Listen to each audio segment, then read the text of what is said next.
Hey guys, welcome to another episode of Old Reader, New Reader. We're back. What's up? uh, I'm sure none of you are new here, but in case you are, I'm Maddy, and I'm here with the wonderful, amazing Amanda and the Uncanny Omar, and we are here to review Gotham Central. Now, before we get into that, just so you know, there's a few different ways to collect that. Um, there is the Omnibus, which Omar has. There's also It's also available in trade format, of which there are 4 trades. I had 2 of them. They are in my comic book room and not in front of me for some reason, or else I would show you. Mhm. Um, you can also read these on Comixology Unlimited. Uh, the first volume is available for free to just read through there. And these are pretty thick books. And I don't mean just like in size, because the omnibus will show you it's really big, but also like in content. This is a heavy read. Hmm. If I see something that's only 4 trades, I think, okay, I'm going to breeze through this, no problem. I was wrong on Sunday when trying to read this ahead of time for my show with Kristen, which was brought up here. Thanks, Lloyd, for checking it out. And I You didn't read it finish in it in one time. day? hmm Well, I Whew. didn't finish it. I Oh, didn't you finish didn't it. finish it. I got all the way to, I finished the chapters about the Robin case. Oh, the And dead that's as Robin. far as I could get in time because I didn't realize just how intense this series is. And it is dialogue heavy, but to Yeah. me, this is my kind of dialogue heavy, Oh, where it's Yeah, wonderful. It's it it's wonderful. is. banter back and forth, and you get so wrapped up that you want to finish reading it. Yeah. It took me That's two why I days. think this is definitely a book series that is worth your money. Because sometimes, I love owning comic books, but sometimes you'll pick up something, right? A trade, a manga, whatever, and you're done so Hmm. quickly, and you spent like $17 on it, Yeah, right? you're like And that. I don't regret that purchase. I don't regret that read, but this is something, you're gonna see the trade I think is like 20 maybe. An omnibus is I don't know, 100 or something. But you are you're gonna spend a lot of time with this one, let me tell you. Well, and I will say one thing. When the omnibus came out, or when it was announced, the 4 hardcovers, that was the only way to get it. And the third and fourth were impossible to find. It was going for prices like Starman Omnibus volumes 3 and 4.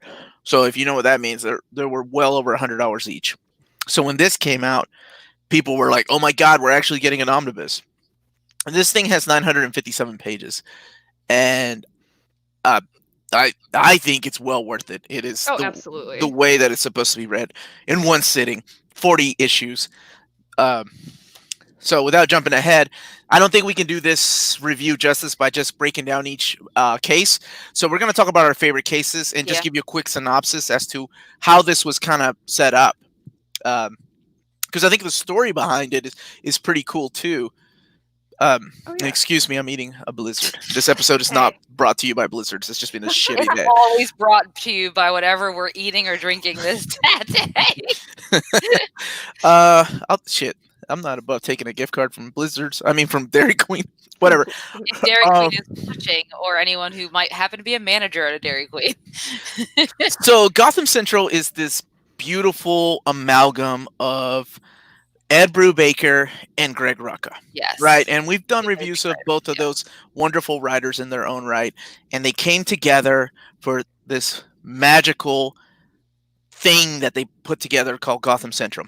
So they wanted to, at the time, Greg Rucka and Ed Brubaker were writing Batman. They had done No Man's Land together. Um, they had done Officer Down, and Officer Down is a storyline where Commissioner Gordon gets shot and Hmm. is forced into an early retirement. Hence why he is not the commissioner during this run. And just in case anybody's watching, we are going to be talking about spoilers. Um, and then they did a series of like the yeah, everything kind of led up to this where they were like, yeah, I'm kind of tired, especially Ed Brubaker, of writing Batman. I'm really tired of like superhero stuff. So what they did was focus on the police force in Gotham, and that's where the magic happened, right? And this is like a newer police force too. The only recognizable characters are a couple characters like Chris Allen and Montoya. And Montoya first appeared in the animated series, and then she came on to the Batman series back in the early '90s. And then there were a couple characters that were created by Ed Brubaker and Greg Rucka that were introduced during their run in Batman, and they're all in here. So that's where this started happening. So Ed Brubaker pretty much started writing the night shift, and Greg Rucka was in charge of the day shift. But together they wrote a few issues that kind of kicked it off. It's a good way to split it up. Right. Otherwise, well, you have like one writer with certain doing different characters, yes. Yeah, and you have another writer, and then the characters intertwine. But it's from time to time. So let's talk about it, because this is both of your all's first time reading it, and I'm excited to hear you all. I'm gonna shut up for a few minutes. Someone had asked before we get started. Someone had asked if this was Jordan asked if this was what the TV show is based off of. I don't believe so, because the TV show takes place before Jim Gordon becomes commissioner, when he's still a detective, I believe. Whereas this is he's retired already. This is a whole new set of people. He's not in it. Yeah, and Batman's active. And Batman's very active. The criminal. I do agree. Joe Jenkins. Yeah, this is what they should have done instead. This would have been way better. This would have gone very, very well. I was going to say, if this is what... Wait, they can still do it, guys. Well, I was going to say, if this was what Gotham was based on, somebody was not paying attention to this book. I mean, HBO Max is coming out. They can still do this. Yeah, and this would do very well. Like, before we get into a lot of it, if people at home, if you haven't read this is, if you're into law procedural shows, so like much. Law and Order, I don't know. Yeah, SVU or yeah. All of them. I love all of them. It's one of my favorite types of TV shows. I could watch all day. If you like that kind of thing, you're gonna like this. Mm-hmm. And I can say right now that like Gotham Central is the kind of book you can recommend to friends or family that aren't big into comic books, that aren't big into the lore or whatever. This is something I think I could give to a non-traditional comic book reading friend, and they would really enjoy, because you don't have to know about the DC verse to get it. No. Obviously there's benefits, of course. Yeah, there's some backstories. You don't things need to have that at all, and you don't even have to have like a huge working knowledge of Batman or the villains, really, especially because of how this is, because you're dealing with just like the regular beat cops and detectives of basically what's like a New York or a Chicago, just trying to do the day-to-day, and there just happens to be some supervillains or superheroes around, but not extensively. Mostly you're dealing with just like regular people. One of the things that I like about this, when you mentioned Law and Order, I was never big into Law and Order, because Law and Order seemed to be more about the cases. But this reminded me of things like Heat of the Night and The Wire, where it's more about the flawedness, like the flawed, in a way, the flawed police force, right? Each one of them comes broken. Each one of them suffers from either PTSD or, just having like real life issues. And I love that about this, because it's so real and so true to life. It's wonderful. So we're going to talk about our favorite cases, and then a little bit of the characters, and then kind of like wrap it up with what we really thought about this, and whether it's definitely worth your purchase or not. Hey guys, I'm reading The Fourth World. Thank you for the super chat. El Torito Films, The Fourth World by Jack Kirby, right? Because I don't want to feel bored right now. It's a huge book, and that one's going to take you a while. I would recommend it right now. Yeah, if you got to crack down on those big books, that one's going to take you a while to read, man. So, what were, I love the minimal use of Batman in this. Oh, yeah, because also, how great is it that in this, I like the politics surrounding this as well. Oh yeah, right? Because the police force, basically has to take a stance that they don't believe Batman's real, that he's just mythical. They have to, and they aren't legally allowed to use the bat signal, because if they were to, like, they use it, and their only excuse can be, we just use the bat signal to scare criminals.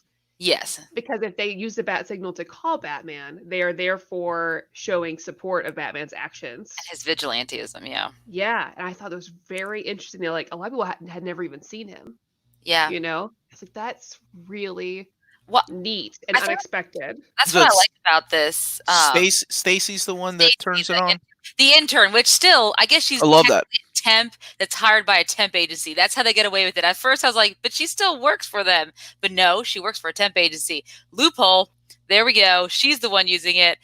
But that's what I think I like about this is you get to see these flawed detectives, these police officers dealing with a world in which there is such a thing as a Batman, there is such a thing as a Mr. Freeze or Poison Ivy, or Infinite Crisis happening, and you have, Captain Marvel who's like, well, I can't help you right now. I have to go save my own family. What about my family? So there's, you're living in this, it's like a, crime procedural. We're seeing it from the, our superhero world from the viewpoint of our actual men and women in blue who are fighting down on the lines every day. And I think that's what is so great about this anthology. And the writing, besides the writing, was fantastic. That was so easy to read.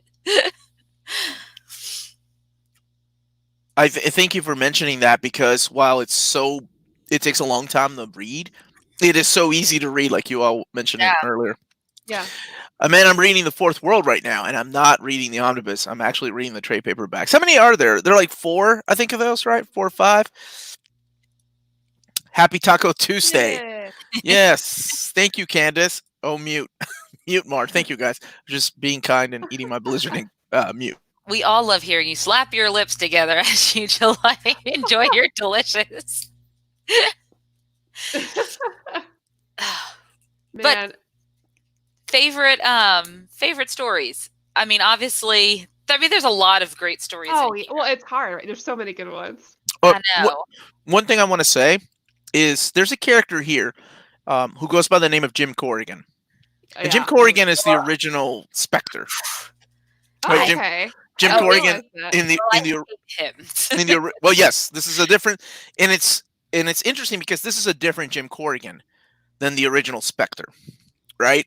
Yeah. So when I first read this, I was like, wait, Jim Corrigan, I know where this is going. And it went that way, but in a different way, which we'll get to talk about in the end. Yeah. Okay. But reading this, if you're familiar with DC and Silver Age and all that, you'll recognize that name, but he has nothing to do with the Spectre. Not at first. Okay. At first. We do see the Spectre. Yeah, say, doesn't Alan... Okay. We'll talk about that in a little bit. Because I had to look it up, yeah. Well, we've read Infinite Crisis, so you know where I don't know if you remember, but you all know where that goes, but I wanted to just get to the end. But anyway, I'm sorry. Go ahead. I'll shut up. Do we want to do like our favorite story per each book that we... Or just in general? I think in general it's going to be easier.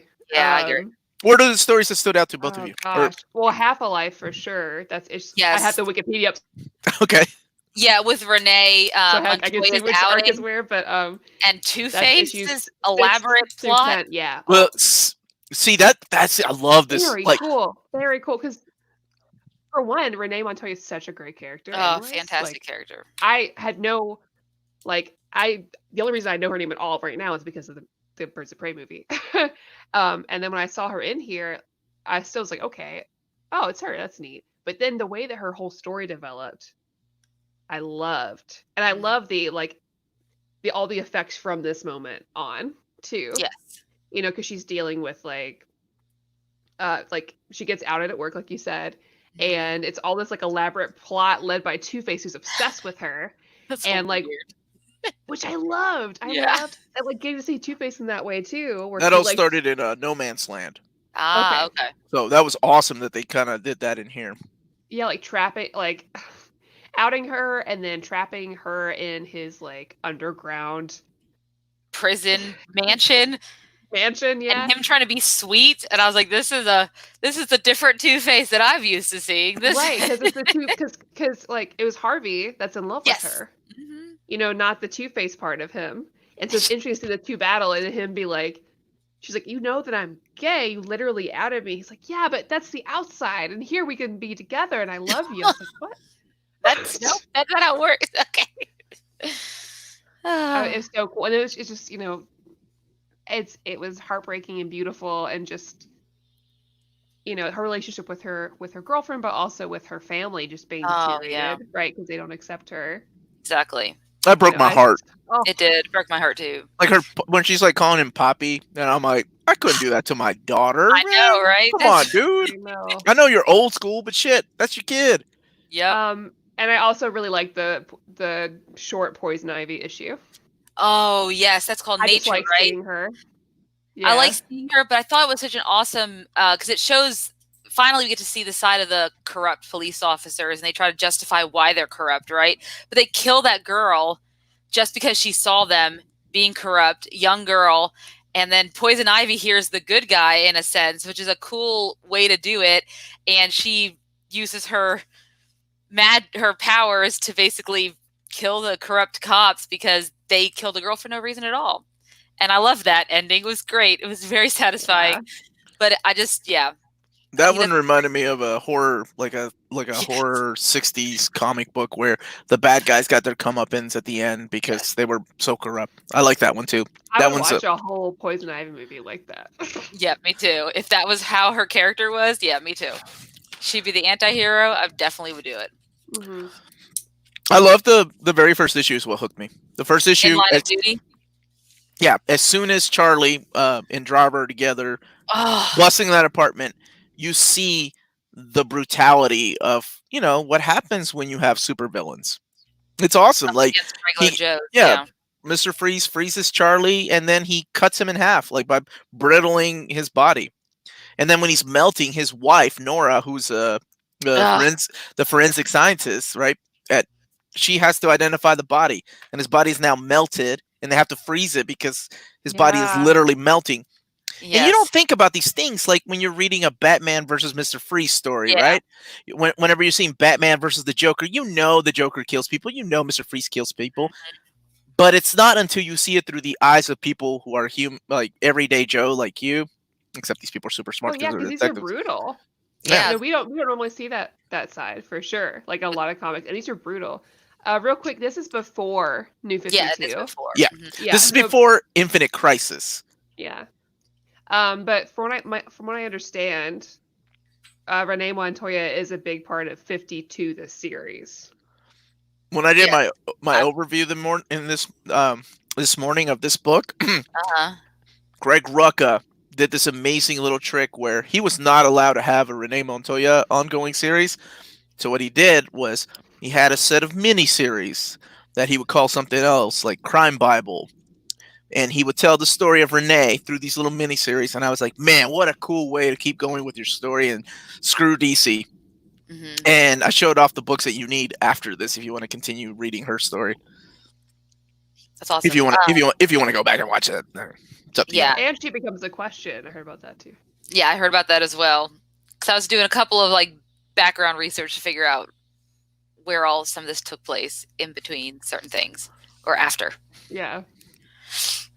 But no, I think that In the Line of the Duty set up perfectly what this entire anthology, if you will, was going to be about, because we got to see the relationship between Driver. Well, granted, Fields died pretty early on, but you got to see how deep these relationships went, how it affected Driver to see his partner. You got to see a little bit of the romance when him and Romy, Detective Chandler, first start to get connected because of all of this, and he has to use her as a temporary partner. You start to see a little bit of that. You start to see all the relationships start to form just in that first oh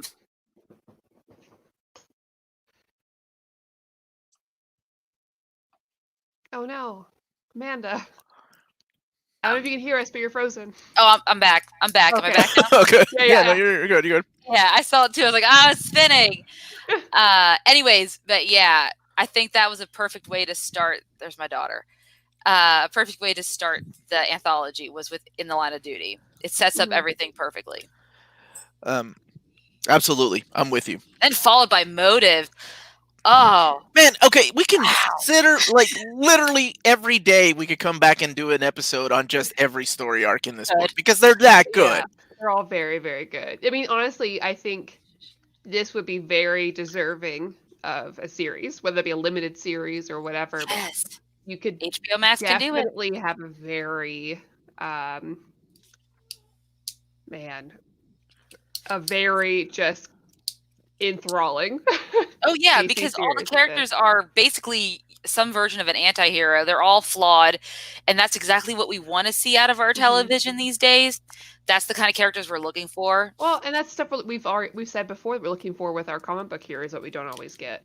Yeah, Oh, like these are real people dealing with real problems and PTSD and emotional issues that we don't get to really We see. never see that with come and get me, YouTube bots. Madddie missed out on that. Oh, Madddie, you did miss out on that. I heard about it. I was like, what the hell? You want to pull my show? They pulled our show down because he kept showing the. And Mighty then everybody was like, how the hell does Comic Historian and Comics Explain guy do this? Because they have a lot of subscribers and YouTube makes lots of money that way. He also cuts out the words. Yes, that's what I saw too. Because I was rewatching his Mighty Thor thing. I was like, how did he do it? I was like, oh, but he takes out the words. Yeah. I'm sure Russell Dauterman gets a cut for like that. Panel by panel and. Yeah, he does. I love that guy's videos. So, there are a lot of these that I like. I like. I love the Stacy story is awesome. Daydream and Believers, because it's for any of those of us who are fan fiction writers or might daydream about superheroes. Oh yeah, I would be the same way. I feel ya. That's exactly where I was going with that. Yes. And so for those who aren't familiar with the story on the chat, what we're talking about, Daydreams and Believers, one of the issues here where it's told through Stacy, their intern, who has these daydreams or fantasies about Batman. She's the one who has to turn on the signal, like we mentioned before. And so she has these strange, cute fantasies about Batman, basically. And then later she gets to meet Robin, and I thought that was kind of cute too. My favorite part about that is the way that she describes the detective. She's like, these people, these men and women see the worst side of Gotham. They see like so many gruesome scenes, the worst people dying in horrible ways. Yet they spend like most of their time cracking jokes at each other. And that's the way it is.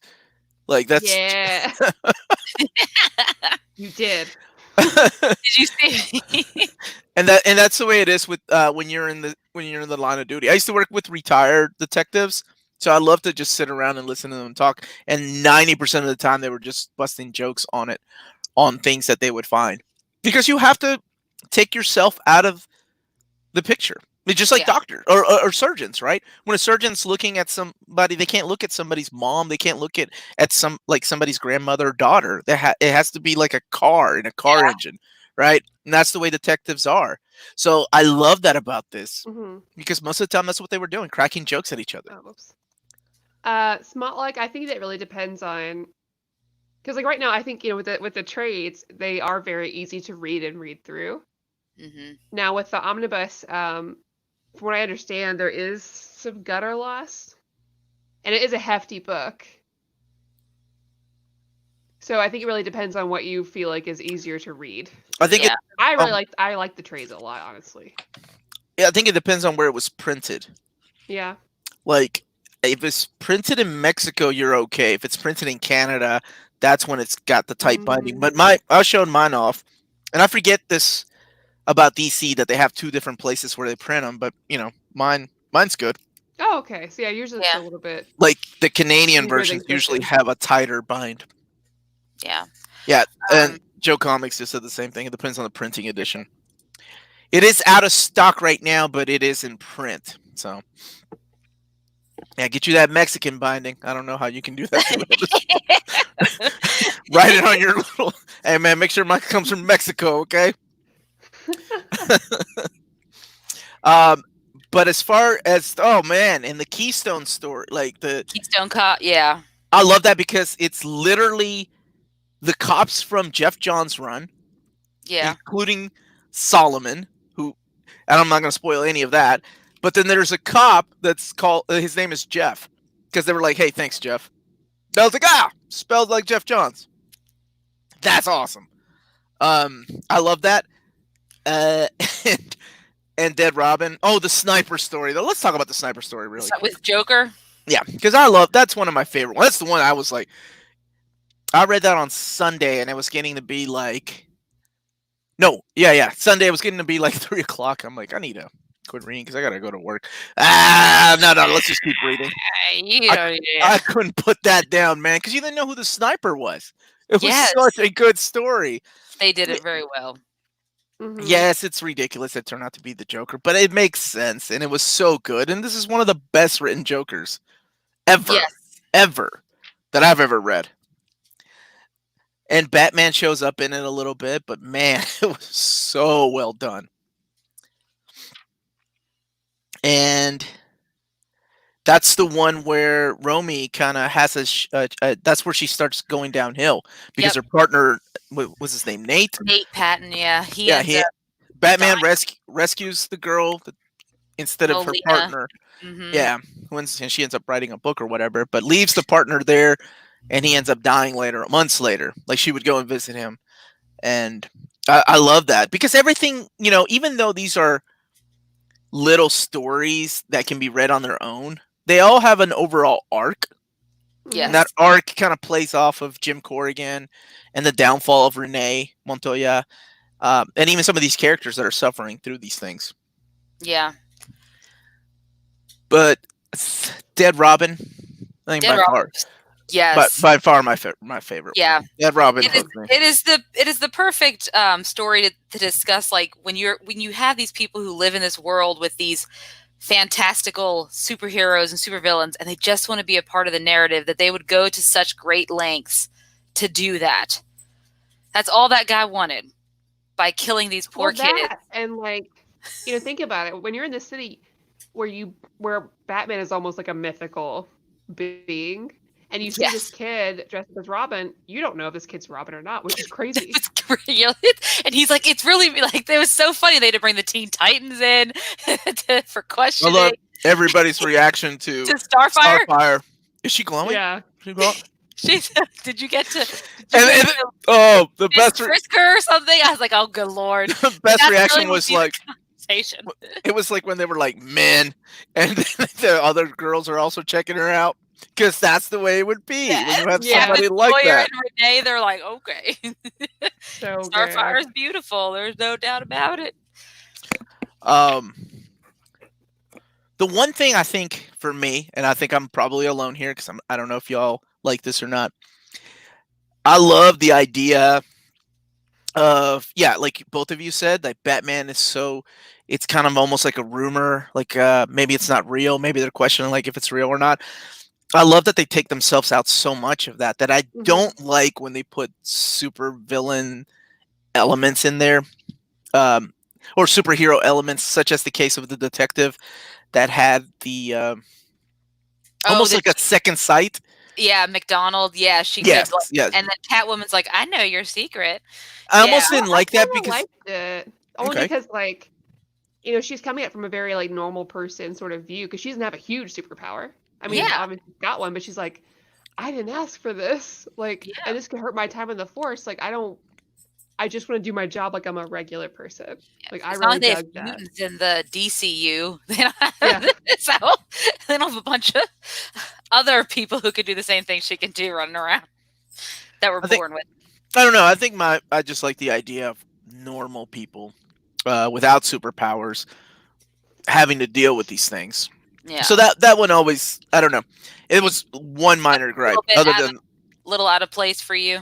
Yeah. In what otherwise were very grounded stories with grounded people. Okay, thank you. Okay, good call, Lyndon. Thank you. But really, I mean, that is a small gripe for a book that's 957 pages. Yeah. There's so many stories, so many good. I mean, it's not even like there's a lot of stories. They're just hefty. Before we talk about the last arc, because I think it's important, what did you all think of the artwork by? There were three main artists on here. Michael Lark, who I'm sure you all have seen work with Ed Brubaker and Greg Rucka. Kano, who I think is a Spanish artist, and Stefano Guadiano. Those are the three main artists. What did you all think of the artwork for the book? I mean, overall, overall I liked it. I think it was Justin up above had earlier said, do you think the artwork style fits the book? And I would agree 100% that it does. That's what helped keep me engaged with the story, not only the writing, but the artwork as well. I agree completely. Same. I had no problems with it. I really like the artwork. Color was great. I mean, it just fit. It just felt like a natural choice. Honestly, I never even noticed when the art changed. Yeah. I know that it did. It's so good. I'm with you. I didn't either. Yeah. I mean, there were a couple of like issues that I'm like, okay, this is obviously someone else, but for the most part, it felt like Michael I Lark. didn't feel a shift in tone either between like Brubaker and Recca. Neither did You know, I. other writers you would, and I really didn't. It just felt like a completely, well, it just felt like a I almost complete forgot there narrative were two throughout. writers on it. It Yeah, wasn't for the yeah. fact that they're so famous. But isn't that the beauty? Yeah, that's the beauty of it. And the definition of a good story is that And a good writers and good editors, and yeah. you forget that this is written and these are not real people Yes. because you start caring about them. So much Yeah. so that when you get to the final arc, I don't know about you two. Well, that's I the was thing. The pissed. ending is rough.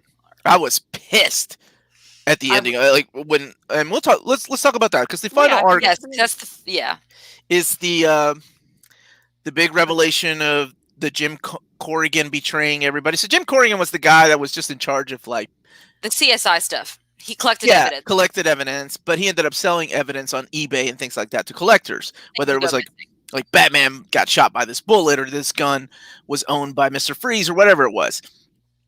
And everybody in the force, just like this happens, knows that he's dirty, but there's no way to prove it, right? Montoya beats him down, and finally, her partner, probably my favorite character in the book besides Montoya, goes and, does his own investigating. He does. And there's this wonderful scene. God damn it, man. It's a beautiful scene between him and Montoya about how they know each other more than their significant others know them. Yeah. And when you spend so much time with somebody, that's the way it is. And of course that happens before the shit just goes downhill. Because everybody's set up. They finally get Jim Corrigan in. They're like, we got you, you fucker. We finally got you. And he was just setting everybody up. Yep. But before they did that, it's because he ends up, Harold, I guess there's no way around it. No. So spoilers if you haven't read this, but it's this is right after the Infinite Crisis issue, which is actually so weird and so out of place, but for some reason did not bother me because it was so well done. Oh yeah, the whole idea about praying to God, and it's like, so what else do you do this time?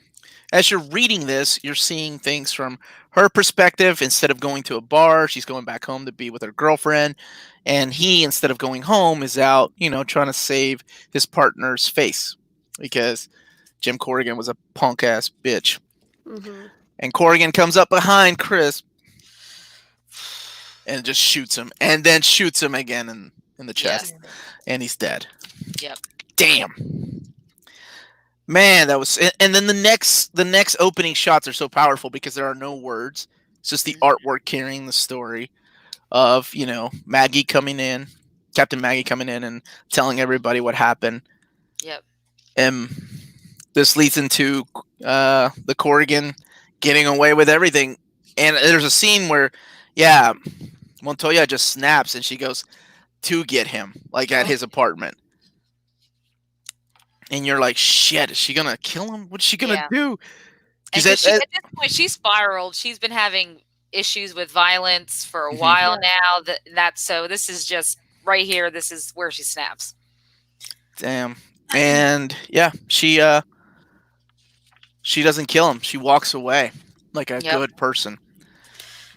And that's the character of Renee Montoya. She fucking walks away and quits the police force. Yeah. And that's where this book's end. The book ends with her. I know it ends with her quitting the force. And I remember, I was like, where in the hell is this gonna go? So of course this all leads into Infinite Crisis. Mm-hmm. And in Infinite Crisis, that's where you see Alan become the new Spectre. So he's the spirit of vengeance in the DC universe. And Renee Montoya is in the 52 storyline where she is hanging out with the Question and something happens and then she eventually kind of becomes the Question. And then there's the Crime Bible, the Final Crisis story arc called Revelations, which features the Spectre. and there's Blackest Night stuff. So it's a huge arc, and a lot of it then leads into Batwoman, and then now her and damn it, I cannot remember her name. Have a relationship, Renee, but the detectives really, you don't see them anymore after this. Oh, I forgot. The issue with Catwoman also has the return of one of my favorite characters, and that's Slam from her run. Yeah, from Ed Brubaker's run on Catwoman, which is phenomenal. Yeah, so if you want to follow like where Renee goes, 52, the blood, the hell is it called? I just showed it. Question something, like question. What the hell is it called? The books of blood. That's what it's called. And then Final Crisis Revelation, Blackest Night. Yeah, but that's where this book ends, and that is all 40 issues. What did you ladies think about this book overall? What would you give this book out of 10? And if you've read it in the chat, I'd love to know. Yeah. I'd give it a 10. I would give it a 10 as well. It's fantastic. Yeah. Does a perfect comic book exist? Yes. It's called Gotham Central. 10 out of 10. Every time. And to answer this question right here, because this is probably the best question I've gotten in a long time. Where is it? Inca Cola or Chicha Morada? Inca Cola, man. Or Cola Inglesa. We are rating it, Michael. We are rating it. Yeah, we are rating it. I think a lot of people gave it a 10. 10. My boy Smotlock, 10. 10, 10, 10. Yeah. I'll have to know what. Yeah. And if you had issues with it, what was it? Oh, look at that. Look at that. 11 out of 10. 11 out of 10. Are we allowed to do that? I missed the answer when we were all talking what's in the Oh, I love you, Kristen. Reese's Peanut Butter Cup. Brubaker is too good at his job. Was. And then after this, I had a milkshake on my show on Sunday, and then Kristen had a milkshake on her birthday yesterday, and now you got a blizzard. Amanda's next. You have a guys cream tomorrow. Guess whatever ice. I don't have any ice cream. I guess I'll DoorDash it. I'll have to do that. Steven gives it an 8, 10, all the numbers. I love that answer. All the numbers. Hayden's a liar. Well, Hayden said, damn, that's wrong. I meant 10. Did you mean to give it a 10? Okay, good. Thank goodness. Not Snickers, man. It's Reese's Peanut Butter Cup. That's my kryptonite. Yeah, if anyone hasn't read this book, I would highly recommend it. And I do hope that maybe they would take this and make it a series one day, maybe, perhaps. Yeah. Not that they have to adapt everything, but if they had, this would be a nice change of pace for a... Yeah. It would translate incredibly well. Yeah. I don't think there's much you'd have to change at all. Yeah. I'm glad you all enjoyed it.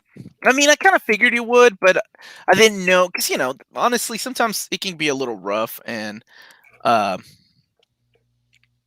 can be also dialogue heavy, too. But I think it's the good dialogue heavy. But it's good dialogue heavy. It's not like a bunch of science mumbo jumbo like when you get Hick Vengers where you're trying to figure out what the hell.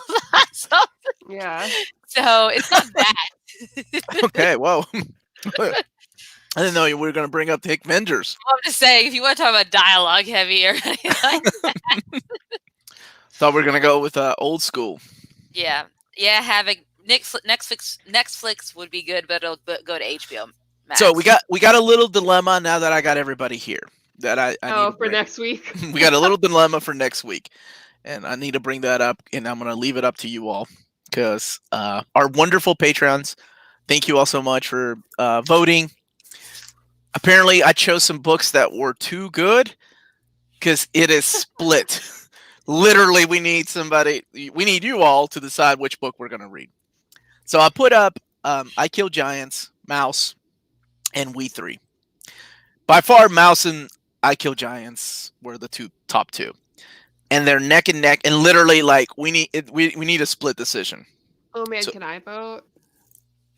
I vote Mouse. Okay, sure. Only because I haven't read I Kill Giants, but I watched the movie and I watched the movie bored too. Out of my mind. Oh, the book. I don't know. The movie's bored out of my mind. Have you watched When a Monster Calls?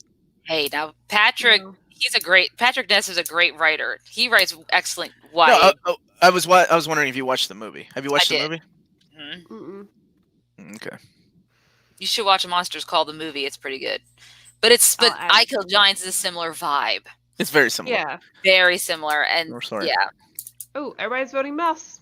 I win. Yep, looks like Mouse. Michael said it's too upbeat. What's too upbeat? Mouse.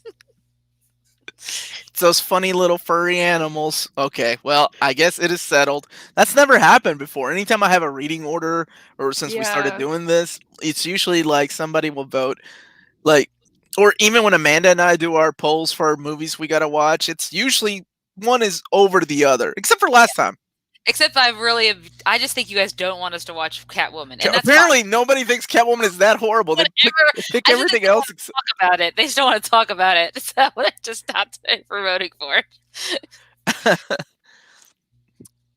Mouse. Oh, now some people are saying IKG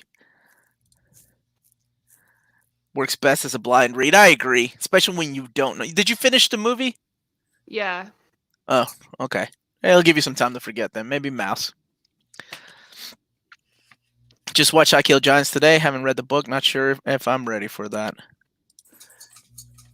I mean, why is this even a debate?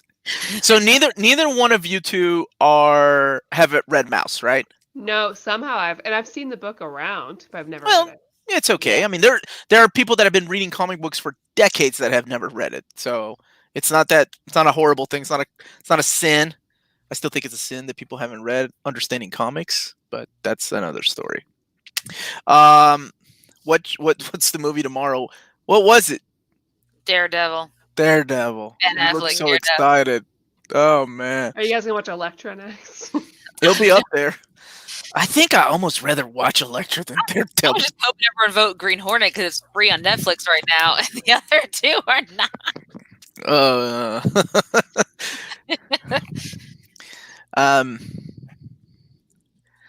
Look, Joe said, I guess I'm signing up for Patreon to give that one vote over. My man. Thank you, Woo! Joe. There you go. I watched Elektra last night. Do You have a YouTube channel? Yes, I love it. I think we are all guilty of loving some of these movies that we realize are bad. I think Maddie's are the Batman. Do you like Batman and Robin and Batman Forever? I love all four of them. Like, no one says that. That's amazing. You can all fight me about it. Not reading Bone. Matthew, don't be that comic book guy. You're still upset about New Mutants 98, aren't you? We had him going yesterday about the first appearance of Domino. Director's cut of Daredevil is actually okay-ish. I love that review. It's actually okay-ish. I believe you. Okay. But we're watching the original. I think we're gonna watch whatever I can find cheap. I will watch.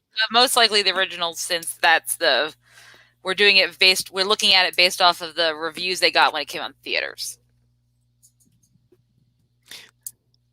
And I've only seen that once when it came out in the movie theater. I think maybe twice. Yeah. Anything since then. I don't think I've seen it a lot. Elektra. I might have seen Elektra more. I think I had that on DVD. Because of that Evanescence song? No. I thought Evanescence is in Daredevil. I don't know. I can't remember either one of those movies. For Waxworks. So. What's Waxworks? Yeah, what's Waxworks? I'm sorry. I thought there was a story. Oh, sorry. Everything froze for a second, and so I wasn't sure if I was there. I was like, you're leaving me hanging. What's Waxworks?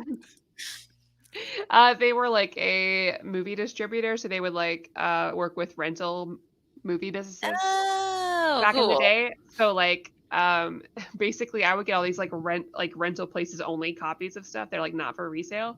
So she would just give me all these weird DVDs, which is why I grew up watching a lot of really weird B movies, like B-list movies and cartoons. And Elektra was one of them, huh? Yeah. Interesting.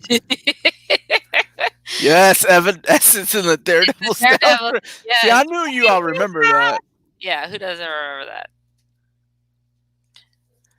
Matthew, Understanding Comics was a textbook for one of my classes back in art school. I say it's a must read. I think so too. I agree with that. Because a lot of things that I think people know would be common sense to me, I didn't even think about until I had read that book when I was in my 20s. I agree. Farrell was good. Really, I really don't. All I remember him was pointing at the stupid pool sign on his forehead. I guess I'll see, guys. I'm gonna go in with a open mind. Well, Maddie, when we do not Daredevil, Batman and Robin. Is that the Yeah. worst one? Batman and Robin. Yeah, I think that's it's the worst one. one. That's the one That's- with the Mr. with the- Freeze. Yeah. Mm-hmm. I'm in. You got to join us for that to take Yeah, up for your of movie. course. Yeah. My absolute Swamp Thing is falling off the cover one side. The glue just came apart. Now I can't. Dude, I'm so sorry. Yeah, those things. Some people were lucky. Again, if you were printed in Yeah. Canada, it fell apart. Printed in Mexico, it's hanging in there. They're getting a reprint this. Well, it was supposed to come out in September. I don't know when it'll come out. So I'm sorry, man. It sucks. Yeah. It was a poorly built book. Farrell is over the top. Great. Okay, if I go into it like that, maybe. If I maybe go I'll to think- it, it's how- Well, I think that's the way I went into Spider-Man 3 when about in the first act, I was like, oh, that's where we're gonna go. Okay, Raimi, let's just have fun. And I never watched it again. Yeah, I remember people were pissed off at that movie, but I was like, I couldn't take it seriously. Ah, kitty cat. I like 3/4 of the '90s Batman. The one I don't like is Batman '89. Whoa! Wow. Strong statement. Popular What a opinion. statement! What a statement! I'm in.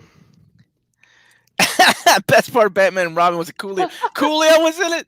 Man, we need to rewatch it just for that. I'm in. I don't. Let's do it. I'm not gonna lie. I don't think I've ever seen it. I think I've seen it like maybe while I was wrapping presents. Batman and Robin was the one with. Mr. Freeze. Okay, and then Batman Forever was with the Val Val Kilmer. Yes. Yeah. George Clooney was with his bat card. Oh man. Yes, the Bat card. Yeah. Oh, and Lacey Silverstone. She was Batgirl. Well, she doesn't remember much. Remember from Yeah. her E2? She doesn't remember much about what she did back in those days. What a weird interview. Oh, that was funny. I'm afraid to open my Absolute Swamp Thing. Fair. Man, right. Can we watch this sometime? Because I do love that movie. Like, and it had my boy Louis Gossett Jr. in it too. Put that stuff on to vote for, and then All right, nobody will vote for it. People will vote for things that we actually don't want to watch. Like, I wouldn't mind watching that again. All we need is Amanda's cat to cameo. Look, your kitty loves you, Maddie. Look at that cat. I know that cat does love you. No. My cat would just stick his butt in everyone's face. Look She's at that. similar. Like, this is all day, all the time. Oh, That's adorable. All right, and Adorable. Mina, put the pressure on you. How's the cat so well behaved? He's hugging you. I don't know. She's Right? just like this. It's so weird. She never gets It's mad kitty. at me. She's just a cuddle monster. Oh man, I got her a litter robot. It's one of my impulse quarantine. what is that? Explain. Should I It's buy an one? It's awesome. It's an automatic litter box. There's even connects to your phone through an app, and it looks like the pod that like Goku woke up in, like a Saiyan pod from Dragon Ball. That's awesome. It's That is awesome. It cleans itself. It's so cool. Oh my god, I want that. Wait, what is it called again? I'm looking it up right now. It's literally the litter robot.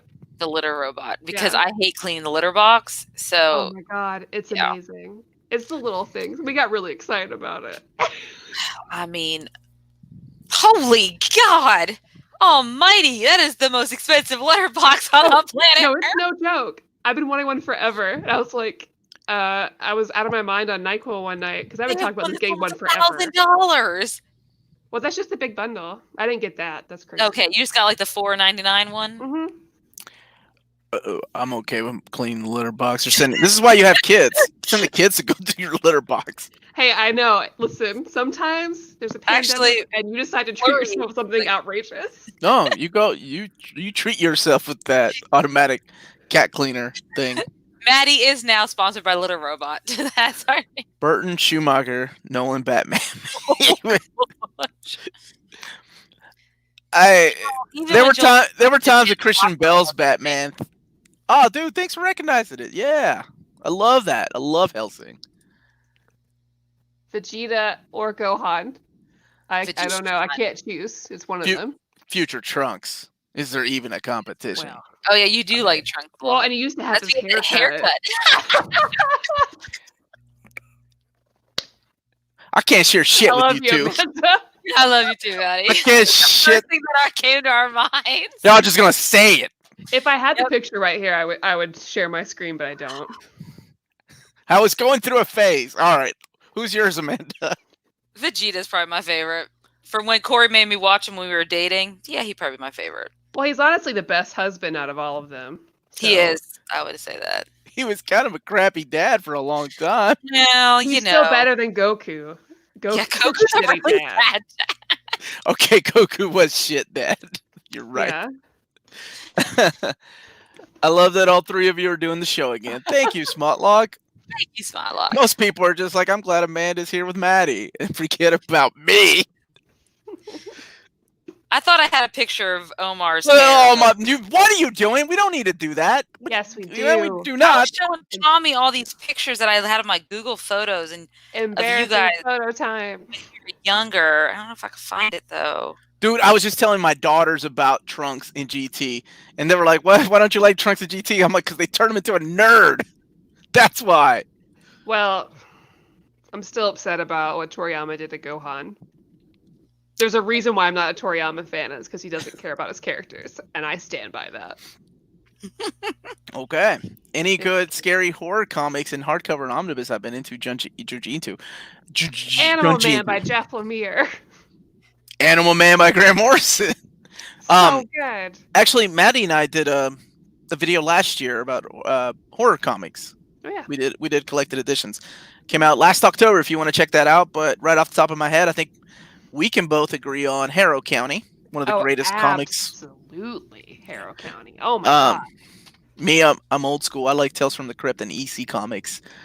All three of us can tell you Junji Ito all day, every day, but you already know that. Yeah. There's a few others like Creepy and Eerie collections. Those are by Dark Horse. Those are really good. Madddie, you liked Nailbiter more than I did, but I really like Nailbiter. Mm-hmm. Yeah.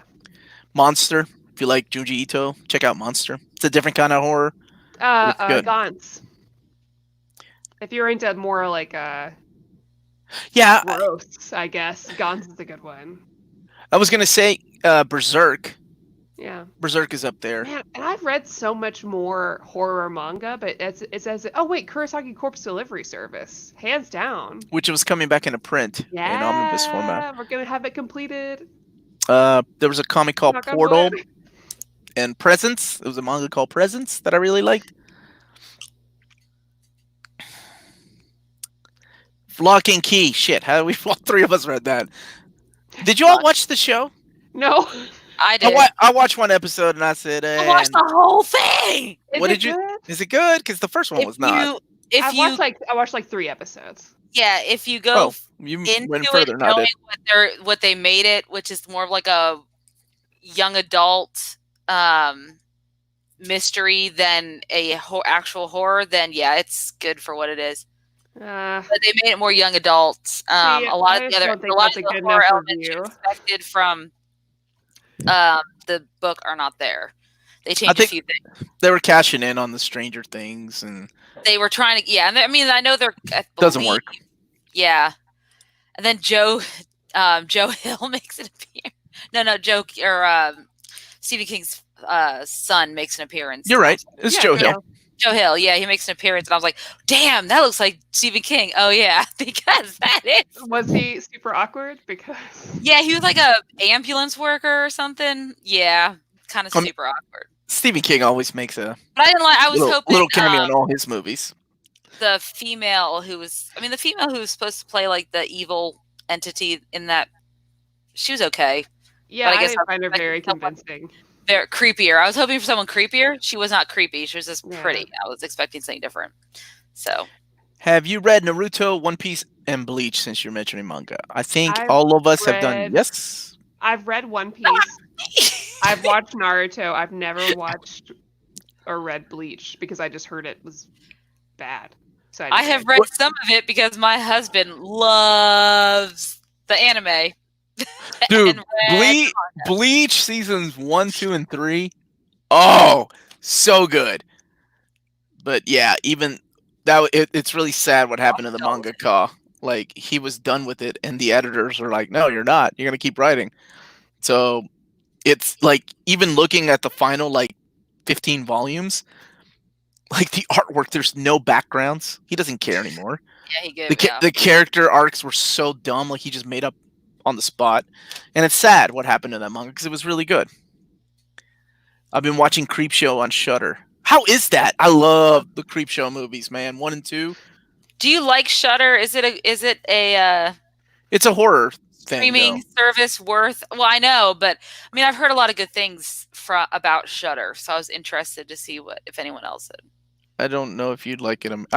I probably would. You're right. Hey, wait, go ahead and get it, Amanda, and then you could. Buddy, I love Me and Tommy watched Train to Busan, and oh man, I love Train to Busan. It's a good one. I was cry like I never cry at a zombie movie before, but I was literally. Oh, Horns is a good film. Oh, I love Horns. Oh, that was Joe Hill. I didn't know that. I didn't realize either, but Dan Radcliffe's good in it. But man, that made me cry so much. My daughter cried at the end of that movie, and she doesn't really cry. She only cried at like Fox and the Hound and that movie, so it's really random. And everybody cries at Fox and the Hound. I've never seen it. My daughter has not yet, but I don't think she truly understands. Shit, Tommy will. She doesn't want to watch it. She only wants to watch the second Fox and the Hound, which is where they're still kids. It's like a sequel. Tommy's smart. Anytime we watch the Fox and the Hound, he would walk out to go smoke when that scene came where she had to go drop the fox back into the woods because he's like, "Nope, motherfuckers, you're not watching me cry." Because he gets you. He gets you. I was curious about Shudder too. Creepshow TV is excellent, huh? Bambi. I watched that with Lyndon and I said, I just don't like this movie. Is that what she said? No, I said it. She, of course, likes all the direct-to-video sequels they made in the 90s. Oh, those were horrible. Those. I know, but that is right up her 4-year-old alley. So you should you just wait for the remake, man. That's all CG remake directed by Jon Favreau. I'm still trying to figure out how they're going to remake Robin Hood CGI because I don't want to see a lifelike animal fox talk. I just don't think they need to be doing that. It's going to be like Cats, and I don't want to see that. Did you watch Cats, Madddie? Did you ever see Cats? How did you walk out of that? I'm not doing that. You all just watch Beastars instead. Okay, I would be okay with that. That's my God. Manga anime now. So I only cry when pepper sprayed. What about onions? Don't you cry about onions? Not if you put a wet rag into your eyes. So that look at you life hacking that shit. I never know that. Yep. Oh, yes, I caught y'all live. First time impressing along with the old reader. Hey, Bavarian Rev. Thank you for joining us. Yeah. My boy Philip Evans in the chat saying Beastars is so good. Good. I haven't seen it. I haven't read it. Furries. That's the new. Making everybody. Everyone's posts about this like, no, it's not gonna happen. It's not gonna happen. And then they watch and they're like, oh no. reading along. Yes. So hopefully you get to finish it, and let us know what you thought of it. Yes. Here's a picture of Omar. Why? Man. Nope. Where's my? There, can you see it? Kind of. All right. First of all, I was really intoxicated that night too. You were. Why are you showing that? Because I thought that had the hair, kind of like their hair was kind of there. Oh, it's best start. Philip Evans says all the reviews start with, "Okay, I'm not a furry, but that's awesome." Beastars will get you. Elliot kept looking over me like. Shut up. Yes, I love that wolf. I don't care. I haven't seen it or read it yet, but so I've heard a lot of things about it. So good. Oh, yes, 10 out of 10. Last arc made me want to Oh, curl up and yes. cry and also be it's not fair. It's not fair. Omar, one of the Creepshow episodes I watched was written by Bruce Jones. You likely know him from Creepy. I do. He also did the story called Jennifer in Masters of Horror. Have you ever anybody? Well, I'm talking to y'all. Have y'all ever seen Masters of Horror? As a No. fan of the horror genre, it's an amazing series that was put together by Showtime. So what they did is they took all these directors, like John Landis and Yeah. Argento, and each one of them got an episode. And the first season was like 10 episodes, second season was 12 episodes, and one of them was the story from Creepy magazine called Jennifer. Okay. And she is the definition of butterface. And if you've never seen it, it is the creepiest, amazing horror story. Like, I loved it. The guy that directed it, I cannot remember his name. He was on Wings. He does the voice of Superman. Damn it. But anyway, it's a great series. Dear Woman was awesome. An occurrence off Owl Creek Bridge. Is that what it was called? With Moonface. Anyway, there's a lot of, amazing. Yep, John Carpenter did one. He did Cigarette Burns with Daryl from Walking Dead. He was in that segment. That one's creepy as shit, too. It's on Showtime, right? It was on Showtime. I've got them all on DVD, whatever.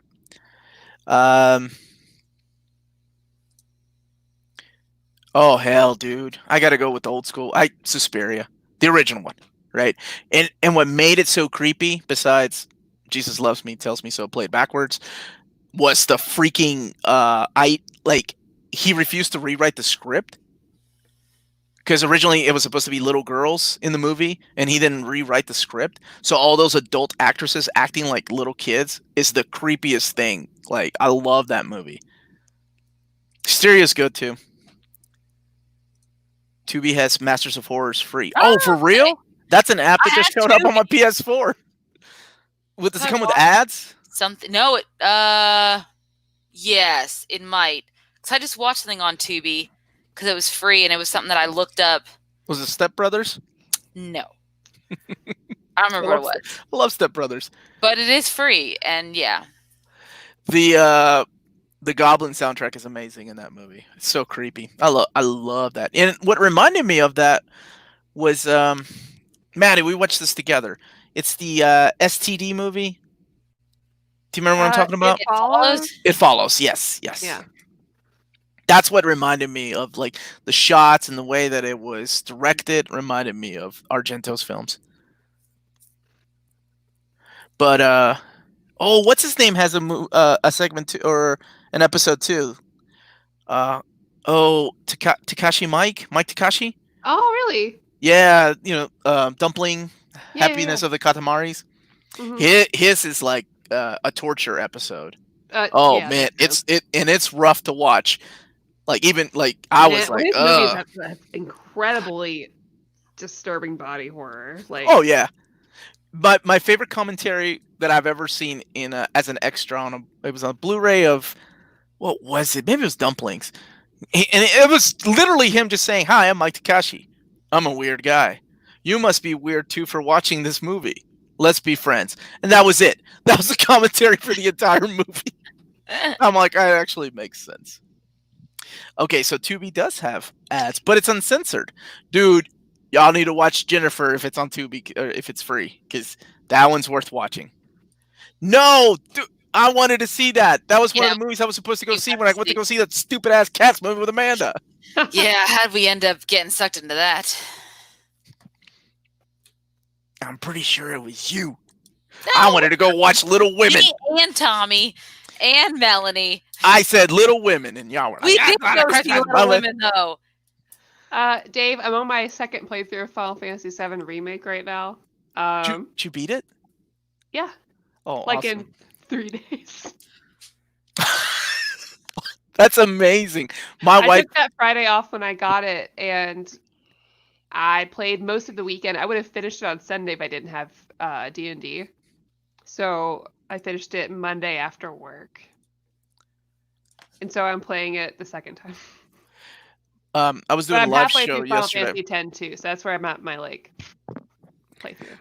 So you're one of those, huh? You can multitask and do 2 games at the same time? Well, Yeah. I got into a point I stopped. I think something else came out, or I got busy at work. I can come back to that one though, because I've played it before.